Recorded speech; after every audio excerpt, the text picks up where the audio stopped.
राहु 18 साल बाद हुआ उन्मादी।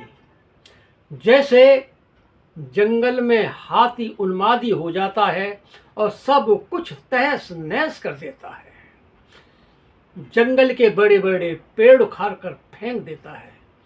इसी प्रकार राहु भी मानव जीवन में या तो तहस नहस कर देता है या माला माल कर देता है।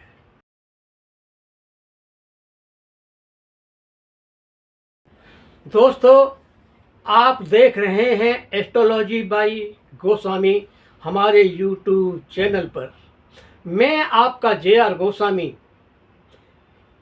आप मेरी वीडियो को देखते हैं, लाइक करते हैं, सब्सक्राइब करते हैं, बेहद खुशी होती है। जो आज से नए लोग जुड़ रहे हैं वो मेरी वीडियो को लाइक करें, शेयर करें, सब्सक्राइब करें। इससे हमें हौसला मिलता है, मोटिवेशन मिलता है और अच्छा काम करने के लिए। दोस्तों, आपने थंबनेल में देख लिया होगा, राहु हुआ उन्मादी, अर्थात ठीक 18 साल बाद राहु उन्मादी हुआ है। कुछ भी कर सकता है, तख्ता पलट कर सकता है, करोड़पति को करोड़पति बना सकता है और आपको माला माल भी कर सकता है। तो आज की राशि है, जिस विषय पे हम बात कर रहे हैं वो राशि है मिथुन राशि। मिथुन राशि वाले जातकों के लिए ये राहु क्या करने वाले हैं। वैसे मिथुन राशि बहुत खास है, बहुत विशेष है। अब राहु क्या शुभ, क्या अशुभ, क्या पॉजिटिव, क्या नेगेटिव आपको फल देंगे। सबसे पहली बात यह है कि राहु 1 अगस्त से लेकर के 2026 तक ये मिथुन राशि में ही रहेंगे, भाग्य स्थान पर। और ये भाग्य को आपको माला माल ही करने के लिए आए हैं। राहु अपनी नक्षत्र शतभिषा में विराजमान हो गए हैं। ये पहले गुरुदेव बृहस्पति के नक्षत्र में थे, तो जब अपने नक्षत्र शतभिषा में आए हैं तो जातकों के लिए कुछ अच्छा करने के लिए आए हैं। राहु के जो भी शुभ और अशुभ मिथुन राशि वाले जातकों के लिए परिणाम है, उस पर विस्तार से बात करेंगे। सबसे पहले बात करते हैं हम नवम भाग की। ये आपका भाग्य स्थान है और अपनी मित्र राशि पर राहु कुंभ राशि पर बैठे हुए हैं और ये 1 अगस्त से लेकर के 2026 तक यही रहेंगे। क्या शुभ क्या अशुभ फल देंगे। जो देखने में आ रहा है, राहु आपको माला माल करने के लिए आए हैं कि जो आप कोई भी इस 2026 में बड़ी कंपनी खड़ा कर सकते हैं। आप देश विदेश इंपोर्ट एक्सपोर्ट कर सकते हैं। धन की कोई भी कमी नहीं रहेगी, क्योंकि आप भली प्रकार से जानते हैं कि राहु एक छलिया है, राजनीतिज्ञ है, रणनीति बनाता है, ये दिमाग से काम करता है। यदि हम राहु के अनुसार कोई भी कार्य करते हैं तो हमें शुभ फल मिलते हैं, और यदि हम शॉर्टकट मारने की कोशिश करते हैं, अपना दिमाग लगाते हैं, तो राहु वही हमें धोखा दे देता है। ये दिमाग से काम करता है।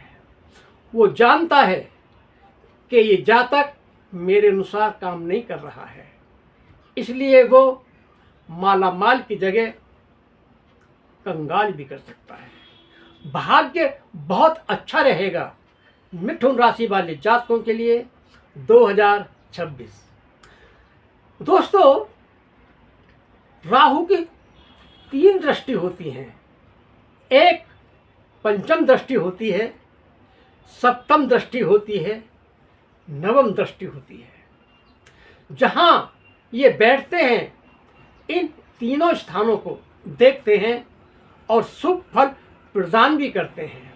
तो सबसे पहले इनकी दृष्टि 1 2 3 4 5 जो आपकी लगन है उस पर ही पड़ रही है। और ये घर, ये लगन आपकी पर्सनैलिटी का घर है, व्यक्तित्व का घर है, आपकी समझदारी का घर है, आपकी बुद्धि का और आपके विवेक का घर है। तो आप इसके अनुसार यदि काम करते हैं तो ये आपको साम दाम दंड भेद सारी नीति बताने आ रहा है। 2026 में मिथुन राशि वाले जातक मालामाल निश्चित रूप से होंगे। आप बड़े से बड़ा कोई भी कार्य कर सकते हैं। मिट्टी से हाथ लगाइए, सोना हो जाएगा। इसीलिए तो कहते हैं कि राहु कलयुग का राजा है। राजा आपको माला माल करने के लिए आया है। अब हम बात करते हैं 1 2 3 4 5 6 7 तीसरा घर, ये देश विदेश की यात्राओं का है, ये इंपोर्ट एक्सपोर्ट का है, आपके छोटे भाई बहनों का है। और हमें अपने भाई बहनों से प्यार भी करना चाहिए, जताना भी चाहिए कि आप मेरे अपने हो। लेकिन एक विषय निकल करके आता है, जो जमीन जायदाद का अगर बंटवारा हो रहा है, धन संपत्ति का अगर बंटवारा हो रहा है, तो अंधा विश्वास मत कीजिए, क्योंकि लालच बुरी बला है, जिससे कि आपके साथ धोखा ना हो। नहीं तो राहु धोखा भी दिला सकता है। अब हम बात करते हैं पंचम भाव, ये नवी दृष्टि है। ये शिक्षा, लव रिलेशन, संतान और पेट, इसके लिए जाना जाता है। सोच समझदारी के लिए जाना जाता है। तो 2026 में जो भी छात्र और छात्राएं हैं, कुछ हटके करना चाहेंगे, उच्च शिक्षा, देश में या विदेश में हायर एजुकेशन के लिए ये समय बहुत अच्छा चल रहा है। राहु आपको बहुत अच्छे रिजल्ट देगा, अच्छे परिणाम देगा। इसलिए आप जो भी छात्र और छात्राएं हैं, विश्वास के साथ यदि आप कोई नौकरी के लिए कोशिश कर रहे हैं, या आप कोई एग्ज़ाम की तैयारी कर रहे हैं, या एडमिशन की तैयारी कर रहे हैं, तो राहु आपको सहयोग करने वाला है। छात्रों के लिए ये समय बड़ा अनुकूल चल रहा है। ये लव रिलेशन का भी है, क्योंकि राहु ही एक ऐसा ग्रह है जो लॉन्ग समय के लिए एक राशि पर रहता है। तो जो लव रिलेशन है आपका, वो अच्छा तो रहेगा, लेकिन आप इतने सेंटिमेंटल हो जाएंगे कि सामने वाला पार्टनर आपको धोखा भी दे सकता है। चौकन्ने रहिए। इसके बाद जिनके यहाँ संतान, मिथुन राशि वाले जातक अपने बच्चों के बारे में विचार कर रहे हैं, तो ये वो भी योग बनाएगा कि आपके बच्चे नौकरी करें और कामयाब हों। इसलिए आपको खान पान पर बाहर बहुत विशेष ध्यान रखना है। अब आपका एक सवाल होगा, क्या मिथुन राशि वाले जातक सभी मालामाल हो जाएंगे?